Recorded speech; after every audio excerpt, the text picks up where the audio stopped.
All right, I think we will go ahead and get started then. So good morning, everybody, and thank you all for joining us this morning for our webinar titled Power BI, The Road to Success. My name is Chris Kearns, and I am the Regional Manager for Altis Consulting UK, and I'll be your host of the webinar this morning. I'm delighted to be joined by Ian Stewart, who, in addition to being one of our data and analytics consultants, is also a Power BI and data visualization specialist. Ian recently wrote a 4-part blog series titled Power BI, The Road to Success, and that's the inspiration for today's webinar. Before I hand over to Ian, I'd just like to give a quick introduction to Altis.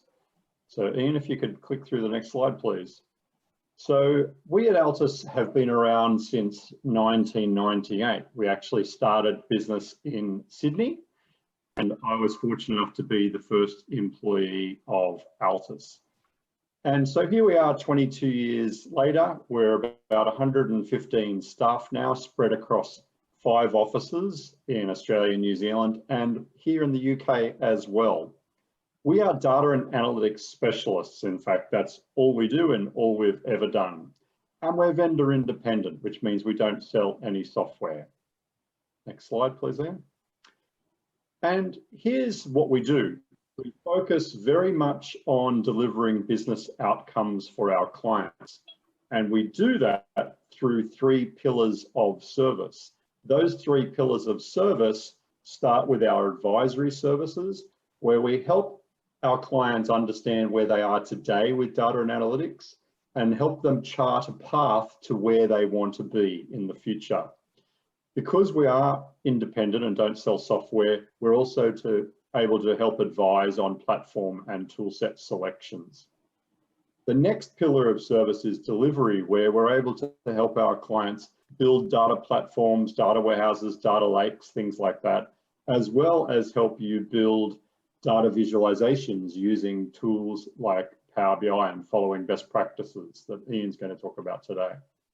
And our final pillar of service is managed services. So some of our clients don't have the internal capacity or capability to be able to manage their data and analytics solutions. We can do that for them. All of our services are underpinned by our frameworks and best practices that we've been refining over the last 22 years.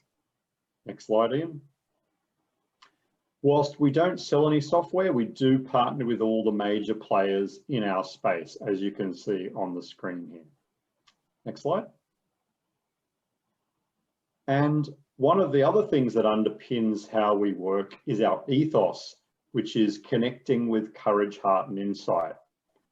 We put a lot of effort into training our team in consulting skills, focused on courage to tell it like it is, a heart to care about what it is that you're trying to achieve as an organization, and the insight of bringing to bear the collective experience of our 115 staff to all of our engagements. In a nutshell, it's sharing the responsibility for delivering your outcomes. So that's it from me. What I'd like to do is hand over to Ian now, but I would like you to think about, as the webinar is progressing, any questions that you may have, please pop them in the chat window, and we're going to allow plenty of time at the end of the webinar to address those questions. So without further ado, over to you, Ian. Many thanks, Chris. And as Chris said, today's webinar was inspired by my blog series with the same title, and that will go in the chat window, a link to that at some stage. So today I'm going to start with a bit of a background to Power BI and an overview of the 4 topics that were the subjects of my blog posts before going into each of them in more detail. So we'll address questions at the end. And the main thrust of today is about having robust but simple processes that will improve your chances of being successful with Power BI. So Power BI arrived on the market in 2015, and since then it's had an astronomical rise in use, probably through Microsoft's strategy of making it available to the masses through Office 365 and very low cost of entry. In fact, Power BI Desktop is free. If you want to start sharing, then you'll need a Power BI Pro license, which comes in at $9.99, I think, at the moment. So just a little over £6. Two of the IT industry's leading commentators, Gartner and Forrester, both put Microsoft out in front in their Magic Quadrant in Gartner's case and their Wave in Forrester's case with Power BI. And as we see down there, Forrester say that they are leapfrogging competitors. And when you consider the previous incumbent was Tableau that has been around since 2003, that's quite an achievement. But with this comes a great deal of excitement and high expectancy.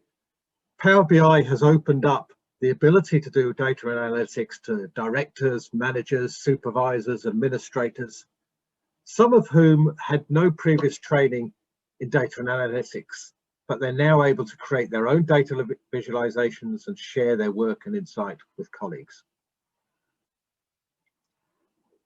At the very highest level, Power BI is three components. Power BI Desktop, where we author our reports before we publish them to the Power BI service, where we can then share them and create dashboards.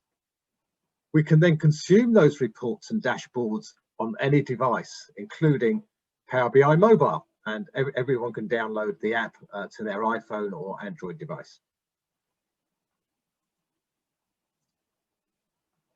But in order to be successful, we need more than just Power BI.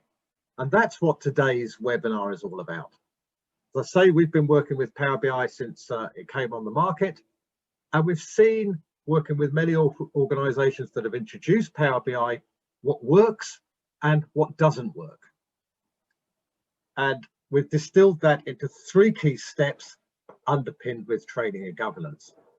Training and governance is about the types of training required, the importance of training, and then we'll talk about what should be governed and how. Before we move into design and development, how to design for maximum impact and the design and development process.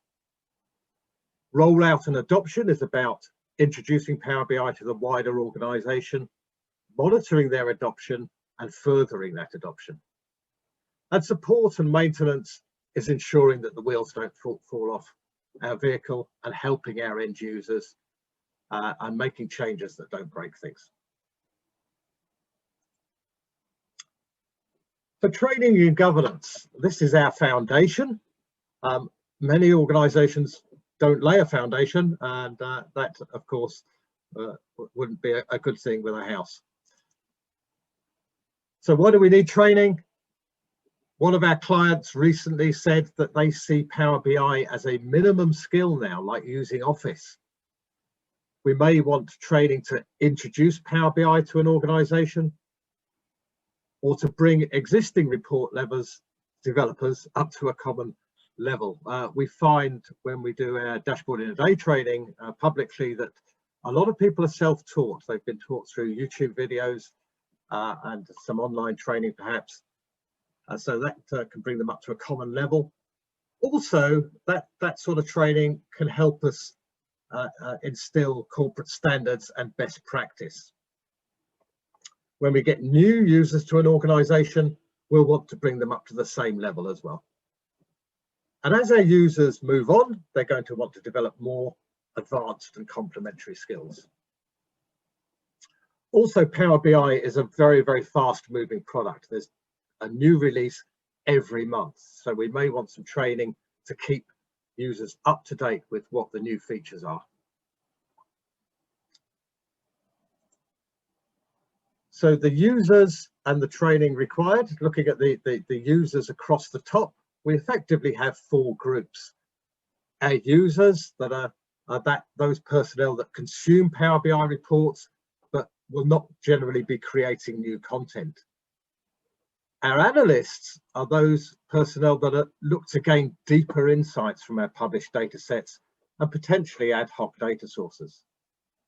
Our developers are report writers and data engineers who are responsible for creating and supporting our official datasets and reports. And our administrators look after the Power BI infrastructure. Down the left-hand side of this matrix, we have some typical training offerings. So we probably want a course for everybody around how to consume Power BI content. Then our developers and our analysts and potentially our administrators will need an introductory course such as Power BI Dashboard in a Day.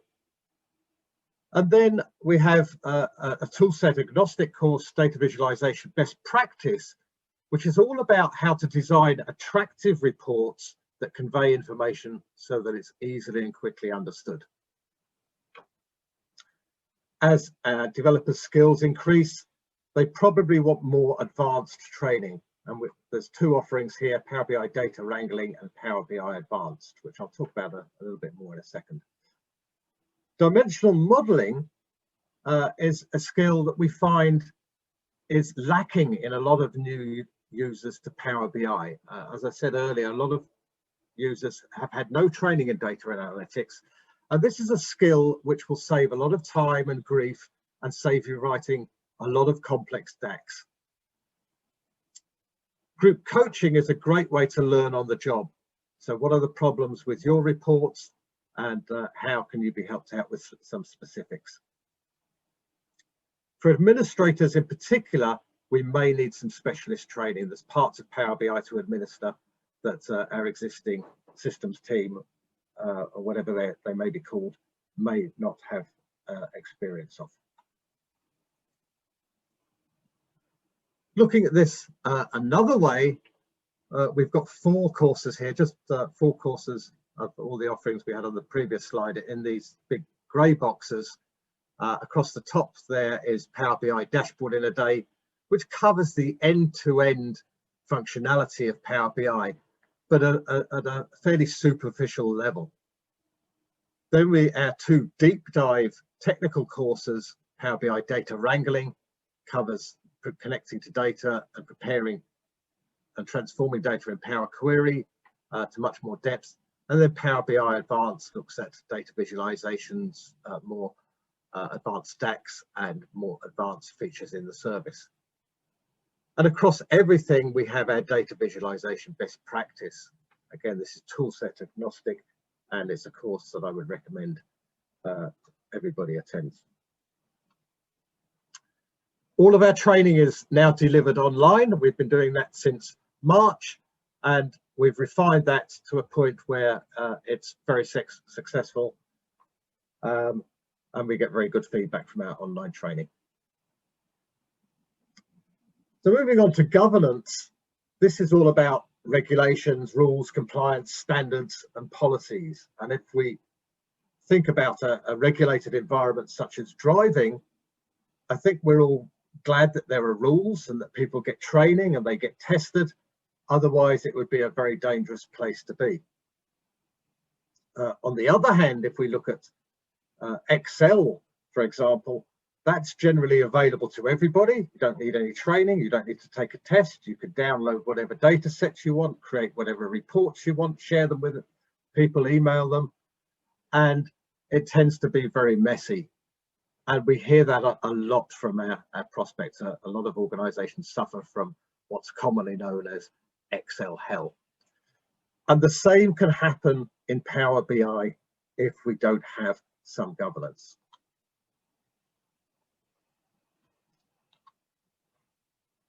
We often implement 2 modes of governance, what we call mode 1 and mode 2 operations. At the top of this diagram outlined in red, we're looking at the mode 1 area, which is where our highly governed reports and dashboards that have been through a test and release process are made available to our end users.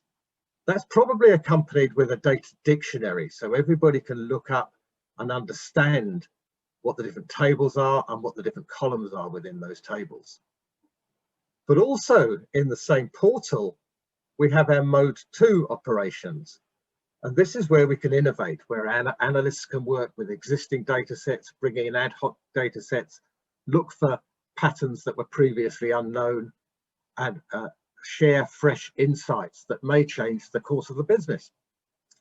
And sometimes out of our mode 2 operations, we find a need for a new report that could be useful to everybody. So we have a process to move reports and dashboards from mode 2 into mode 1.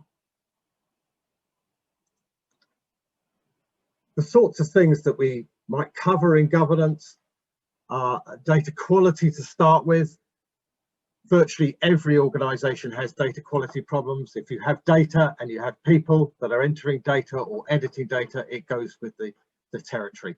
So we very often need to do something about that and have a process to improve it or manage it. And we would create data stewards for that with specified roles. Equally, we need an agreed publishing process. So how do we move our reports from development through testing and into production? As I said earlier, it's a good idea to have a centralized data dictionary. And we need to control security and access so that people can only see the data that they should be able to see, like salaries and personal identifiable information. Understanding impact analysis is about if a source system changes or we change a calculation in a data set, what downlying reports and dashboards might that impact, and what's the work that we need to do? Having central Power BI standards, such as a Power BI theme with our corporate colors and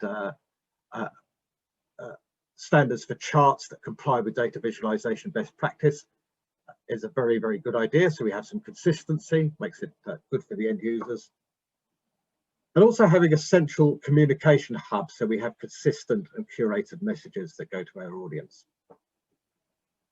Many organizations find that having a Power BI community of practice is a good idea, where developers, analysts, and end users can share experience and best practice.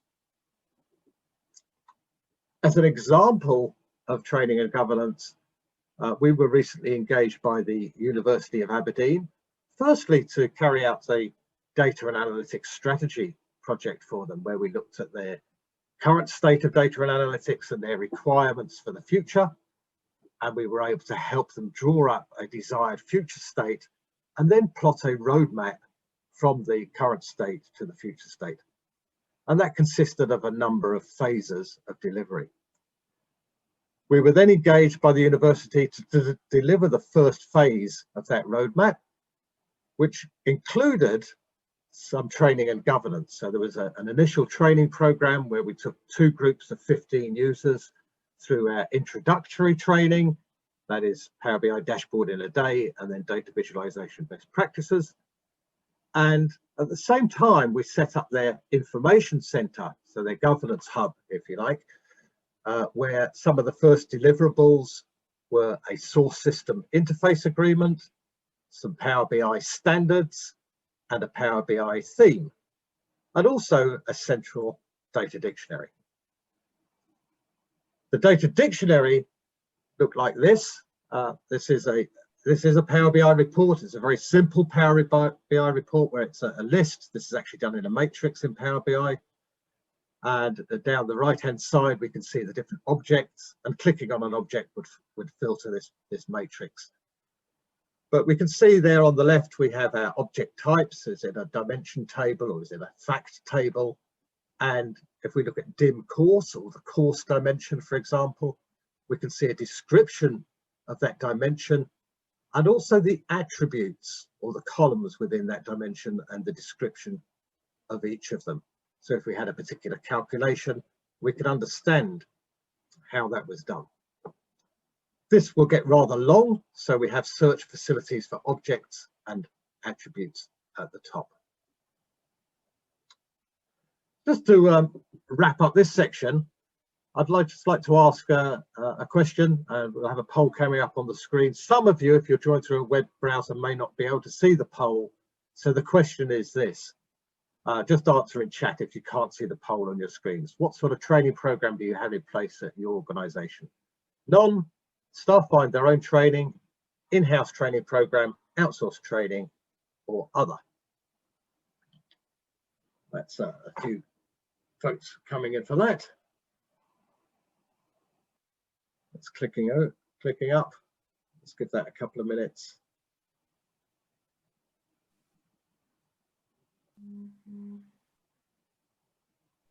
Okay, we've got 60% of you voted.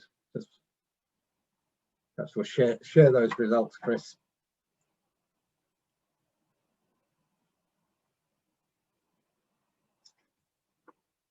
So a lot of you, a good number of you have an in-house training program, which is great to see, and an equal number where staff have to find their own training. Also a large number that don't have any training at all.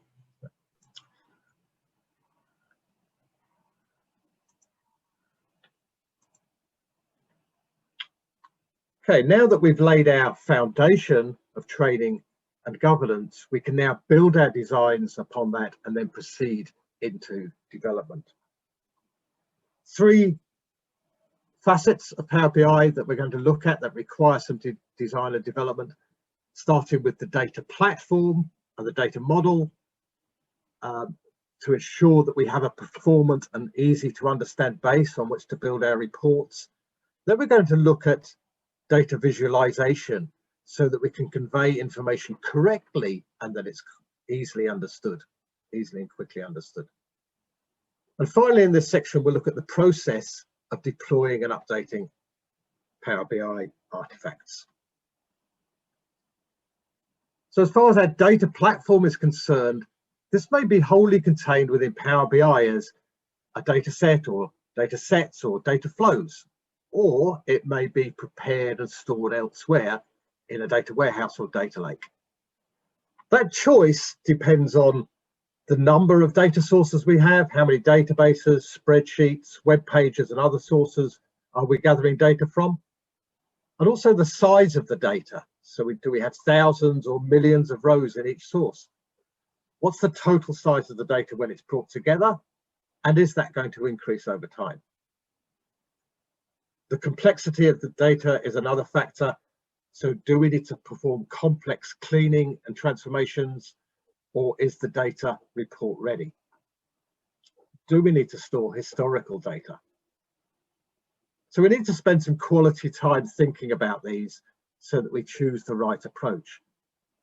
So Power BI, for example, has excellent data wrangling facilities, but if we're bringing data in from 10, 20, 30 sources and there's millions of rows in each data set, then it may not be quite up to the job, and we might want a more heavyweight ETL tool or extract, transform and load tool. But my colleague Sam Riggs, who is on the call today, has written an excellent blog called Data Platforms in a Nutshell. If you want to know more about this topic, the URL for that will go in the chat window. There's also an accompanying video. So when it comes on to designing our data visualizations, this is a very iterative process that relies on a diverse set of skills. So we need first to be able to understand data visualization principles, and then be able to engage with our stakeholders and understand their needs. And finally, we need the technical skills to build according to design. In our data visualization best practice training, we show this process, which is a circle, giving the indication that we go round and round this. And we start at the top by understanding the question, so talking to the stakeholders and using a template to understand what they want to see and why. Then we can look at data availability to see if we can answer that question. If we can't get at the data, then perhaps our stakeholders can help us. And then we'll gather around with our stakeholders and start putting our initial ideas and designs together. And I'm going to come back to that again very shortly. And after we've got our initial design, we can finally pick up Power BI and start developing. And this is going to evolve. So we're going to show the stakeholders, and we're going to go back around this this circle here, circle within a circle, if you like, until we've got it right and we publish it. And then there may be another question and we go around the circle again. The business may have changed, a pandemic may have come along, so we go around the circle again. So looking at our initial ideas and design, I generally start on a whiteboard. I recommend that you do this, or on paper, or on an electronic whiteboard now. And this is our initial designs for a dashboard I'll show you a little bit later on. Londonshire University, a fictional university, and we've created this dashboard for demonstration purposes. So we got round the whiteboard and we decided that we were looking at applications to this university versus the previous year, and we decided that the best way to show that was a line chart, which generally shows things over time, and we could show the current year in a solid line and the previous year in a dotted line. And we'll put that top left because that's the most important thing. That's what people want to see. And top left is prime real estate. Then we thought about the other things that we needed on this dashboard and how we could tell a story, moving in its Z pattern, and what KPIs we would want to see on the dashboard. We were then able to create our first iteration of development and show that to the stakeholders, and they came back with feedback like this chart isn't aligned with this one, this looks like it's incrementing every month, we want that to increment daily, we got two different grey colours going on here, got some scroll bars there that aren't very nice. And we went round the circle again and again, refining it until we finally ended up with this. And so the moral here really is that you don't need to get it 100% right up front. Look how we moved from a very rough sketch through multiple iterations to what we ended up with on the right. I'm going to launch another poll now. Again, if you can't see it, please answer in the chat window. Regarding data visualization best practices, what training have you had in this? No training, just training in tools such as Power BI. I've been to some talks or read some books on the subject, or I have been on one or more courses specializing in data visualization principles. And we'll just let that run for a little while. We run this poll quite often on a lot of the training courses we run, particularly Dashboard in a Day.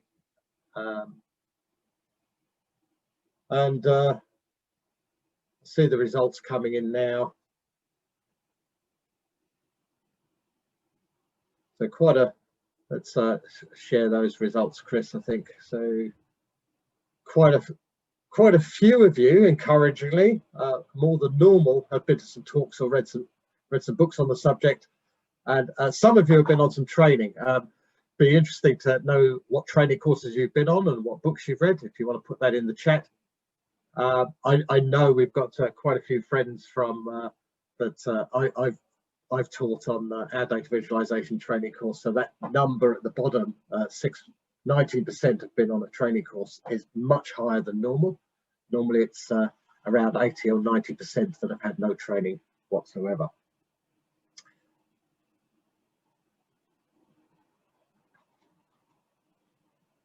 Moving on, my mouse got a little bit stuck there. So the final thing we're going to look at in this design and development section is the process of deploying and updating our Power BI reports and dashboards. Again, this depends upon another set of factors. What sort of licenses do we have in place? Do we have Power BI Pro, Power BI Premium, or Power BI Embedded? And there's a new license type just coming out as well, Power BI Premium per user. What existing change management processes are there in the organization? And what governance restrictions and guidelines are there? Once we understand that, then there are a number of Power BI features that we can employ in our deployment process.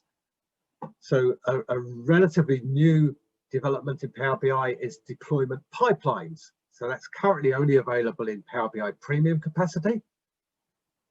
We could also use Workspaces and Apps for our development, test and production environment. We have certification of artifacts in Power BI. It used to be just datasets, but that's been extended to reports and apps now, I believe. Another way that we can control our deployment process is by having OneDrive objects, for example, where we have development, test and production folders, and we have a process to move from one to another, and our Power BI objects are synced in the Power BI service to OneDrive or SharePoint. There's no such thing as a vanilla deployment process for every organization because every organization is different. So this definitely requires us getting around a whiteboard with somebody that's done this before and the stakeholders who understand the nuances of their business.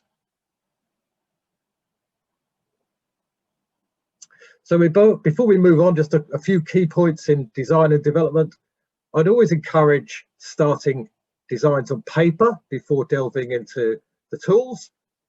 That said, there's always value in experimenting with Power BI and looking for data stories and outliers, etc. We should keep our designs, which may be a screenshot of the whiteboard as you saw earlier, but also as we're developing in Power BI, keep a version every day so that we can backtrack when we're involving our stakeholders in the process and they say, oh, I prefer what we had before. Such an approach is ultimately going to save us time and money. It will definitely improve quality, and it manages our stakeholders' expectations because they've been involved all the way through.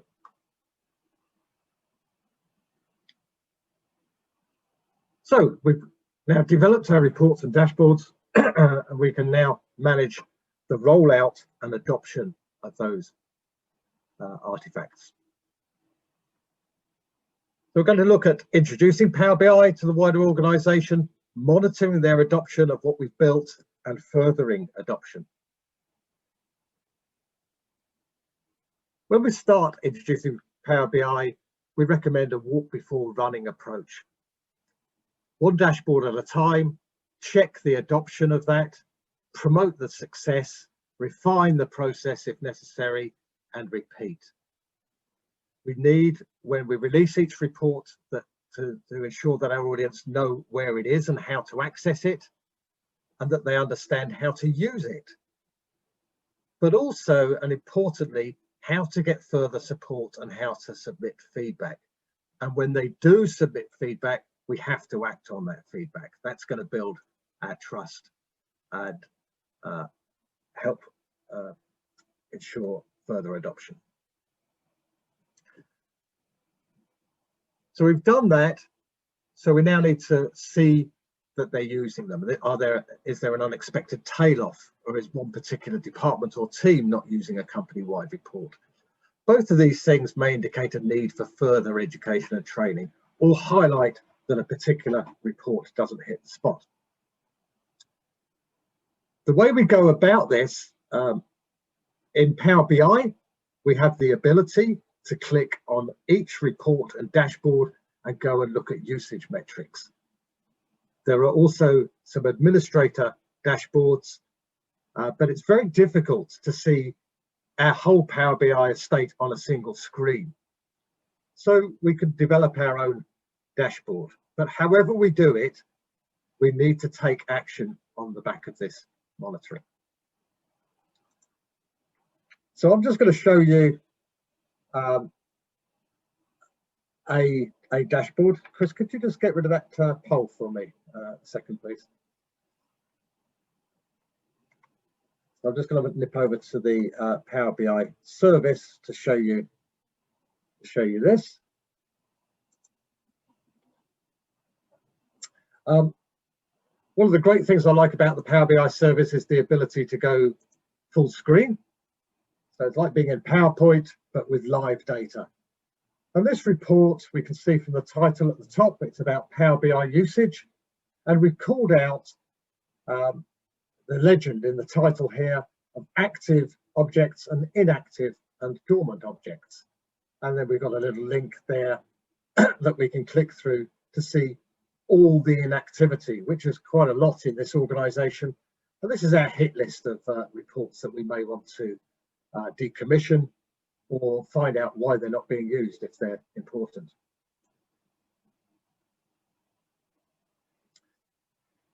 So going back to our main report here, across the top we can see all of our workspaces, dashboards, reports and users, and we can see that we have a major problem, that the vast majority of our workspaces, dashboards and reports are not being used. Thankfully, our users are on board and using the ones that they are using. We can click through again to see all of these reports. And for a particular report, we can see the average activity per person, when it was last accessed, how many users have been using it, and how many activities there have been on that report. We can see overall our activity history over time, which is going down, which is perhaps not a very good sign, but also by day of week. And we can see this back on the main report as well.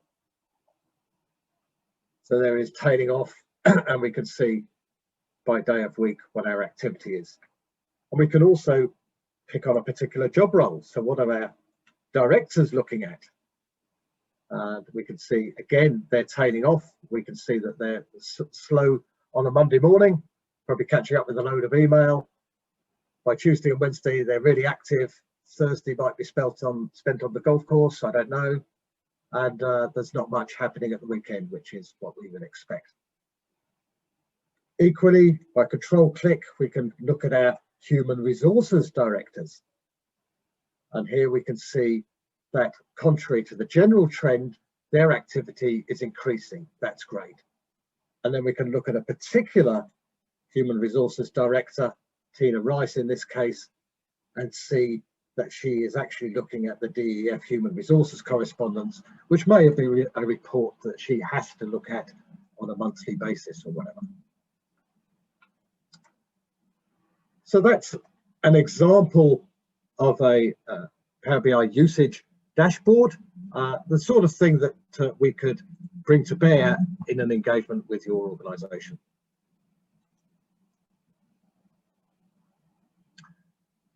So furthering adoption is again about ensuring that this usage isn't tailing off, so keep monitoring, and increasing usage within the existing user base, giving them more reports, more dashboards, introducing new teams to Power BI infrastructure, new users.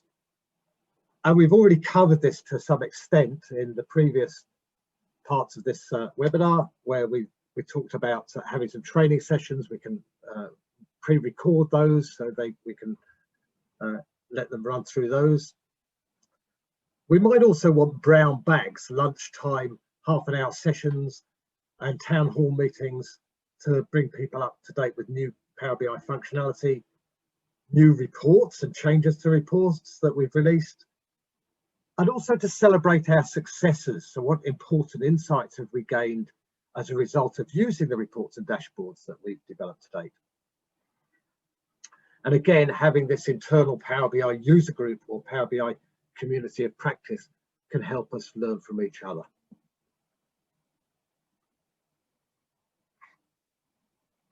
So we've trained people, we've set up our governance, we've designed and developed our deliverables, and we've rolled them out and ensured their adoption. We now need to look after our estate.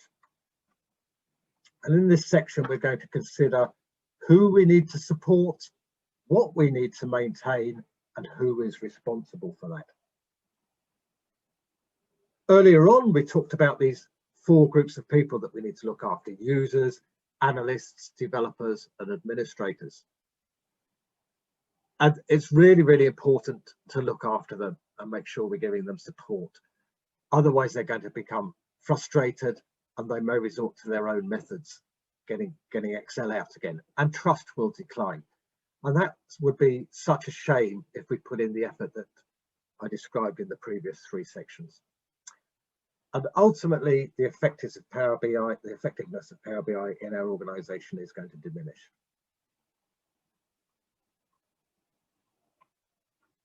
What do we need to maintain? Earlier on, I showed this high-level view of Power BI, which omits the complexity under the surface. And we may have a lot of other components there. This is not everything. These are probably some of the more common parts of Power BI that we might have in our estate. And we won't need all of them, but we are definitely going to have quite a few of them. And some of them are interdependent. So if one part breaks, another may well follow suit. And some parts, such as looking after Power BI gateways, for example, may need new skills to be learned from by our administrators.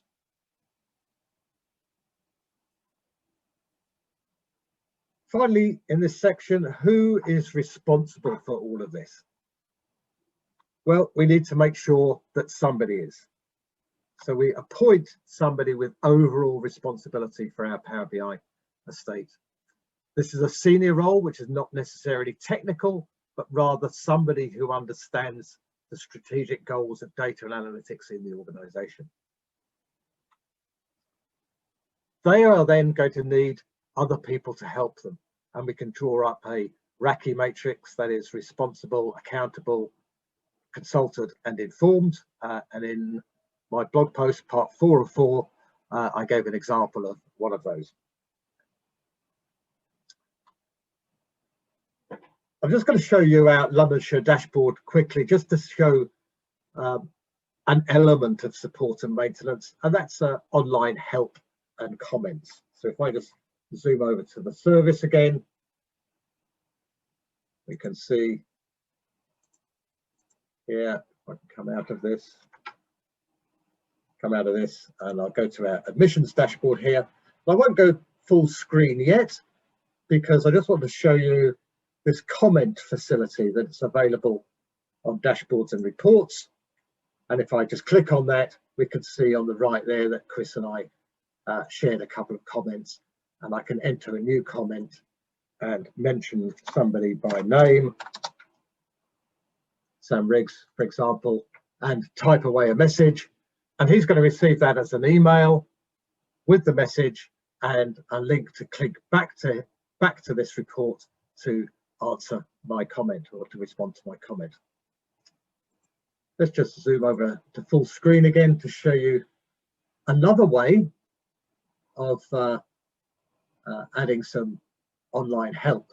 So you can see, first of all, we've got a question mark top right, and that could take us to a separate page for help.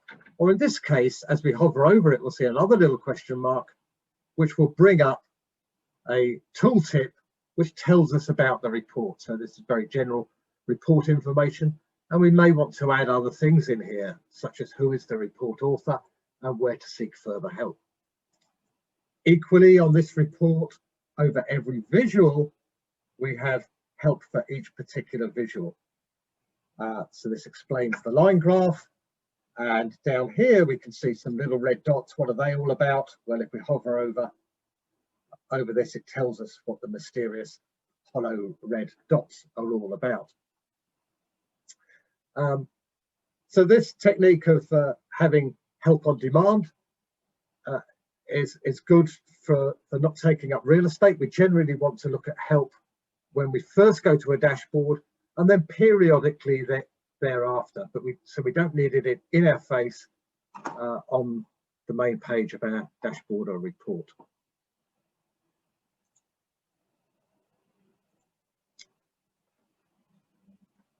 So that just about wraps us up. So we started today with laying our foundation, and I hope you got from that that's not a one-time thing like pouring the concrete for a house and just leaving it, but we need to keep training going, and we need to keep refining our governance.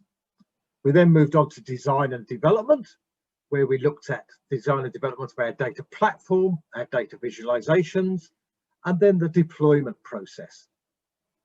Then we looked at rollout and adoption, where we looked at the initial rollout, ensuring that our users were using what we'd given them, and furthering that adoption. And finally, we looked at the support and maintenance to ensure the wheels don't come off, of who we need to support, what we need to support, and whose responsibility that is. So that wraps me up. I'm going to hand back to Chris and then to wrap up and then take your questions. Fantastic. Thank you very much, Ian. That was excellent. We have had a few questions come in, which I'll get to in a moment. I just want to invite everybody on the webinar to consider an offer that we have, and that is if you'd like a free 1 hour session with Ian to discuss Power BI, whether it's something you're looking to move towards or whether you already have Power BI and have some questions about it, or you'd like to discuss a future roadmap, then Ian would love to be available to help you with that. My contact details and Ian's contact details are here if you want to take a screenshot. And let's throw it open to questions now. So Dennis O'Hara asked a question earlier about the data dictionary and asked if it was delivered as software or as a description of the data model formulated as a document. He then edited to say that that was answered, but I think it's worth commenting, Ian, on the approach that you took at University of Aberdeen in, I guess, populating the data dictionary. Yeah, thank you. So at Aberdeen, we took a very simple approach to start with. Behind that Power BI report is an Excel spreadsheet that is owned by the Information Centre. So that's a governed Excel spreadsheet, maintained and updated through a process. You could equally have that data in a database such as SQL Server and use database metadata to publish that data dictionary. But we started very simple. Great, thank you. The next question is from Chris, who has asked, can you elaborate on the distinction between a dashboard and a report in Power BI? I know this is something we get asked quite a bit. Yeah, and I'm very guilty of using the term dashboard wrongly as far as Power BI is concerned, so apologies for that. So in Power BI, they are two distinct technical entities. So Power BI reports are authored in Power BI Desktop. They can have multiple pages, multiple tabs, and then we publish them up to the service where we can pin visualizations, charts from specific report pages onto a dashboard. And a dashboard is generally it's a single screen. It might have scroll bars, not good practice if it does, but it's effectively a very high level view of an organization. It might just have a number of KPIs on it, and clicking on those KPIs allows us to drill through to the underlying report. I sometimes talk about reports being dashboards in the more purist sense that we teach on our data visualization best practice course, of having all the information that a particular role needs to see on a single page. And we quite often do that in a Power BI report. I hope that is clear. Thanks. And if you'd like to explore any more of those sorts of things with Ian, again, please feel free to get in touch to book that 1 hour session. Perko asks, from your experience, what is the most common mistake when using Power BI?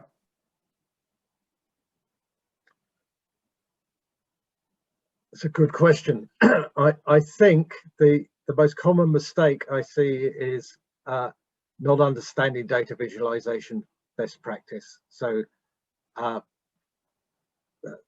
was very fortunate just after I joined Altis to go on a training course with a gentleman called Stephen Few, who at the time was considered the world's leading expert in data visualization principles. And before then, the way I put things on a report or a dashboard was pretty random, and it was about, oh, I haven't had one of those before, and one of those would be nice, and how about a red color? So I didn't understand the science of how people take in information and how we can unknowingly mislead people. So I would say that is the biggest mistake that I see on dashboards and reports. Thanks. And to that, I'm just posting a link to our data visualization best practice training in the chat window for anyone that might be interested in chatting to us about that. Sam has asked, do you recommend dashboards be developed in Power BI Desktop or in the Power BI service? And just to add to the confusion, I think we could probably replace the word dashboards with reports there. So do you recommend reports be developed in Power BI Desktop or in the Power BI service? Yeah, another good question. The Power BI service does have report authoring capabilities. It's not as rich an experience as Power BI Desktop. I believe the eventual roadmap with Power BI is that everything will be in the service, everything will be in the cloud, and the desktop will go, but we're not there yet. So Power BI Desktop for authoring, definitely. Thank you. And Karen asks, approximately how many people would be needed in a reporting team? I assume one would be needed, exclamation mark, absolutely. And she further comments, would depend on organisation size, but what proportion of organisation size? That's a good question. That will differ from organisation to organisation. So sometimes we'll go to an organisation, they'll say we've got 3,000 end users and we've got 1,000 developers. Other times it will be 100 developers. And I suppose it will depend on to what level report writing is devolved to. So previously this was the domain of analysts and developers, but now managers, team leaders can do their own MI. So very often organizations now have many more developers than they used to as far as data visualization is concerned. Hence, we need some control and governance around that. Yeah. I'll just add there, when Ian said MI, he meant management information. Thank you. And I'll add to that as well that a lot of organizations, when Ian talked about devolving responsibility, will allow people within the business to be able to acquire those skills of report development so that they can become self-sufficient. So you might have a centralized team that creates and nurtures the standards for use of Power BI and provides training and assistance to the rest of the organization, but then encouraging those with the domain expertise in the data to acquire skills in Power BI so they can become self-sufficient as well and be part of that broader community of practice within the organization that Ian mentioned earlier. Roger has asked, given Power BI is regularly updated, how can we keep track of those changes that might impact our maintenance of existing reports? Good. So there's a number of different resources online. Coming from Microsoft every month is a Power BI feature update. So I make sure that I look at that every month, and I also communicate the updates with my colleagues. So if there's things that I think are good, or sometimes I think that they're not good and things we need to avoid, I'll let my colleagues know through Yammer. There's other resources as well that show the potential roadmap for Power BI, and there's a lot of YouTube videos out there as well. Great, thanks Ian. Is there any more questions from anybody? And if you don't want to type them in, please feel free to come off mute and ask. We've just had another one actually from Darren, who asks, what about keeping the gateway updated? This seems to be refreshed regularly too. As in refreshed, Darren? As in updated by Microsoft. Yeah, yes. Yeah, absolutely. So yeah, something else to keep aware of. And I say that's quite specialist. So so that's where our administrators are going to need some specialist training, and we can help point you towards that. Excellent. Darren says, don't you? Yeah. Any more questions from anyone in the last few minutes that we have together? I'm going to post in the chat window all the links that I shared today so that you've got them if you want to copy those or click on them to see the various resources that we have available. But I guess in a nutshell, we are able to provide the training that Ian talked about earlier, and there's a bunch of links there for you. I encourage you to check out Sam's blog on data platforms, which is extremely popular and has a great accompanying video. All of the courses that we have listed on our training page all have accompanying videos where I interview some of our team members about what the course covers. So it can be a nice friendly way to check out what we offer. And I encourage you to check out Ian's 4-part blog series, which the links are all there in the chat window as well. Thank you very much, everyone, for attending today and for your questions. Please feel free to get in touch with Ian or I if you would like to book a 1-hour session or if you have any questions for us. And it's great to see so much interest. We'll keep you up to date with any future webinars that we have. But there we are, we're right on 10 o'clock, bang on time. So thank you very much, Ian, for a great session. And thank you very much, everyone, for your attendance.